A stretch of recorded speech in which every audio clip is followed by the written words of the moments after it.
नमस्कार, myself Naresh Kumar Jatiya.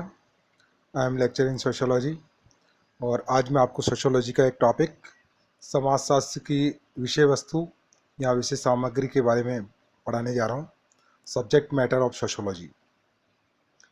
इस topic के बारे में बात करने से पहले मैं चाहूँगा कि आप इस चैनल को सब्सक्राइब कर लें और ये यदि वीडियो आपको पसंद आए तो लाइक ज़रूर करें और साथ में मैं चाहूँगा कि आप बेल आइकन को भी दबा दें ताकि आपको नोटिफिकेशन टाइमली मिलते रहें। तो now we are start this video. Viewer से निवेदन है कि आप अगर वीडियो पसंद आए तो अंत तक देखें और लाइक ज़रूर करें। Okay, subject matter of sociology. सबसे पहले हम बात करते हैं कि बहुत सारे जो सोशोलॉजिस्ट हैं वो इसके सब्जेक्ट मैटर और सब्जेक्ट स्कोप के बारे में कोई भी डिफरेंस या इसके अंतर को नहीं मानते। वो दोनों को एक ही मानते हैं, यानी कि विषय वस्तु और विषय क्षेत्र को एक ही मानते हैं, लेकिन वास्तव में ऐसा नहीं है। इन दोनों में काफ़ी अंतर है। जैसे कि विषय क्षेत्र जो होता है उसमें उन संभावित सीमाओं तक अध्ययन किया जा सकता है किसी भी विषय का, उसे हम विषय क्षेत्र कहते हैं। यानी कि विषय क्षेत्र में किसी भी विषय की संभावित सीमाओं तक अध्ययन किया जाता है। अधिक से अधिक आप क्या अध्ययन कर सकते हैं ये देखा जाता है। अधिकतम सीमाओं तक आप उस किन किन इकाइयों का अध्ययन कर सकते हैं, ये विषय क्षेत्र की श्रेणी में आता है।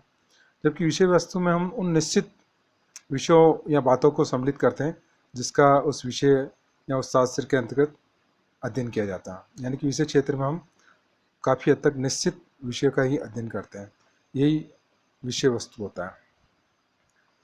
तो हम अगर समाजशास्त्र के विषय वस्तु के बारे में बात करते हैं तो इसमें ज़्यादातर सामाजिक प्रक्रियाओं, सामाजिक संस्थाओं, सामाजिक नियंत्रण, सामाजिक परिवर्तन को सम्मिलित किया जाता है। इसके संबंध में, इसकी विषय वस्तु के संबंध में अलग अलग जो समाजशास्त्री है उनकी अपनी अपनी विचारधारा है। तो उसके आधार पर हम समझने की कोशिश करते हैं कि समाजशास्त्र की विषय वस्तु या विषय सामग्री क्या है। सबसे पहले हम बात करते हैं सोरोकिन। सोरोकिन के अनुसार जो है विभिन्न सामाजिक घटनाओं के जो पारस्परिक संबंध होते हैं और उनके बीच में जो सहसंबंध होते हैं उनका अध्ययन इसमें किया जाना चाहिए। सामाजिक घटनाओं के पारस्परिक संबंध और सह संबंधों का अध्ययन इसमें सम्मिलित किया जाना चाहिए। और सोरोकिन ये कहते हैं कि समाज की सभी सामाजिक घटनाओं की सामान्य विशेषताओं का अध्ययन किया जाना चाहिए। ये सोरोकिन के अनुसार है जो इसकी विषय वस्तु की बात करते हैं। नेक्स्ट है ऑगस्ट कॉम्टे। कॉम्टे जो कि फादर ऑफ सोशोलॉजी हैं, वो समाजशास्त्र को एक उप क्षेत्र निर्धारित करने के पक्षधर थे। या हम ये भी कह सकते हैं कि समाजशास्त्र का उप क्षेत्र जो निर्धारण करने के प्रति थोड़े उदासीन थे। फिर भी उन्होंने समाजशास्त्र की विषय वस्तु को प्रमुख रूप से दो भागों में बांटा। सामाजिक, पहला है सामाजिक स्थितिकी, जिसको इंग्लिश में कहेंगे सोशल स्टैटिक्स। इसमें समाजशास्त्र में सामाजिक स्थितिकी के अध्ययन के अंतर्गत उन्होंने माना कि समाज व्यवस्था के विभिन्न अंगों की क्रिया व प्रतिक्रिया के नियमों का अध्ययन किया जाना चाहिए। यानी कि इसमें क्रिया और प्रतिक्रिया की ये बात करते हैं। काम्टे के अनुसार समाज के अंग जो है वो पृथक पृथक नहीं है, उन्हें एक दूसरे के संबंध में ही देखा जाना चाहिए। ये इस सिद्धांत को सार्वभौमिक अंतर संबंध का सिद्धांत भी कहते हैं। दूसरा है ऑगस्ट कॉम्टे के अनुसार सामाजिक गतिकी। सामाजिक गतिकी, सोशल डायनेमिक्स। यदि स्थितिकी में समाज के विभिन्न अंगों के अंदर संबंधों का अध्ययन किया जाता है तो कॉम्टे कहते हैं कि गतिकी में समाज को एक संपूर्ण इकाई के रूप में देखा जाता है और ये ज्ञात किया जाता है कि समय के साथ उसका विकास और परिवर्तन कैसे हुआ। ये ऑगस्ट कॉम्टे हैं कि जो समाज को एक संपूर्ण इकाई के रूप में देखते हुए इसके अध्ययन करने के पक्षधर हैं। उनका मत था कि समाज का विकास कुछ निश्चित स्तरों से हुआ है और विभिन्न स्तरों से गुजरते समय समाज में पूर्णता और प्रगति की ओर अग्रसर होता है।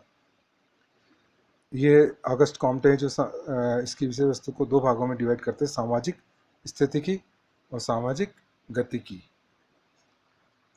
नेक्स्ट हम बात करते हैं दुर्खिम के अनुसार। दुर्खिम बहुत ही महान समाजशास्त्री है जिन्होंने सुसाइड जैसे कंसेप्ट का प्रतिपादन किया था। दुर्खिम के अनुसार सामाजिक तथ्यों का अध्ययन किया जाना चाहिए इसमें, और साथ में आर्थिक, राजनीतिक, धार्मिक, कानून और नैतिकता आदि के सामाजिक तथ्यों के पारस्परिक जो संबंध होते हैं उनका अध्ययन किया जाना चाहिए, क्योंकि इसके अभाव में इन्हें स्पष्ट रूप से नहीं समझा जा सकता। दुर्खिम भी स्पेंसर की तरह ही समाजशास्त्रीय विश्लेषण की इकाई मानने की बात कही है, और विभिन्न समाजों के तुलनात्मक जो अध्ययन है उसके ऊपर ये जोर देते हैं। इसी प्रकार हम नेक्स्ट एक और महान समाजशास्त्री है मैक्स वेबर, जिन्होंने नौकरशाही जैसा कंसेप्ट दिया था, सामाजिक क्रियाओं के बारे में अपनी अवधारणा प्रस्तुत की थी। तो मैक्स वेबर कहते हैं कि समाजशास्त्र में सामाजिक क्रियाओं, सामाजिक संबंधों को समाजशास्त्र की विषय वस्तु माना जा सकता है। वेबर ने धर्म, आर्थिक जीवन के विभिन्न पक्षों, मुद्रा, श्रम विभाजन, राजनीतिक दल, राजनीतिक संगठन, वर्ग, जाति, शहर, संगीत आदि विषयों पर विस्तृत कार्य किया। उन्होंने धर्म के आर्थिक प्रभाव का भी अध्ययन किया था। तो दुर्खिम के साथ साथ स्पेंस जो मैक्स वेबर है वो सामाजिक क्रिया और सामाजिक संबंधों को समाजशास्त्र की विषय वस्तु मानने के ऊपर जोर देते हैं। यदि हम बात करते हैं कि ये तमाम जो समाजशास्त्री है उनकी बातों के अंदर हम अगर थोड़ा विचार करें, उनके अंदर एक कॉमन चीज़ देखें, तो अधिकांश समाजशास्त्र की जो विषय वस्तु है, सभी समाजशास्त्री जिसके बारे में लगभग एक मत है वो है जैसे कि सामाजिक संस्थाओं का अध्ययन समाजशास्त्र के अंतर्गत किया जाता है। ये संस्थाएं परिवार से लेकर राज्य तक होती है, यानी कि एक परिवार जिससे हम जुड़े हैं वहाँ से लेकर राज्य तक विभिन्न प्रकार की जो सामाजिक संस्था है उसका अध्ययन समाजशास्त्र के अंतर्गत किया जाता है। इसी प्रकार संस्थाओं के जो पारस्परिक संबंध है उसके अध्ययन भी इसमें किया जाता है। और सभी समाजशास्त्री ये भी स्वीकार करते हैं कि संपूर्ण समाज को समाजशास्त्रीय विश्लेषण की इकाई माना जाना चाहिए। और समाजशास्त्र ये भी देखे कि सभी समाजों में कुछ समानताएं, विभिन्नताएं क्यों हैं, और सभी समाजशास्त्री सामाजिक क्रियाएं या सामाजिक संबंधों को समाजशास्त्र के अध्ययन के अंतर्गत सम्मिलित करते हैं। ये विचार मुख्य रूप से हम देखते हैं कि वेबर द्वारा प्रतिपादित किया गया है, जिसे अन्य विद्वानों ने भी स्वीकार किया है। विभिन्न विद्वानों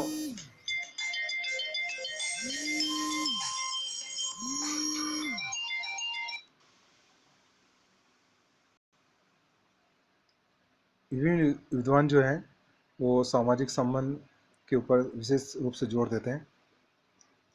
और हम सामाजिक संबंधों को मुख्य रूप से दो भागों में बांट सकते हैं, भौतिक संबंध और सामाजिक संबंध। जब कोई, क्योंकि सामाजिक संबंधों को जानने के लिए ज़रूरी होता है, जो कि इसकी विशिष्ट विषय वस्तु है समाजशास्त्र की, तो सामाजिक संबंध और भौतिक संबंधों में बिल्कुल सामान्य अंतर है, बहुत आसान सा अंतर है।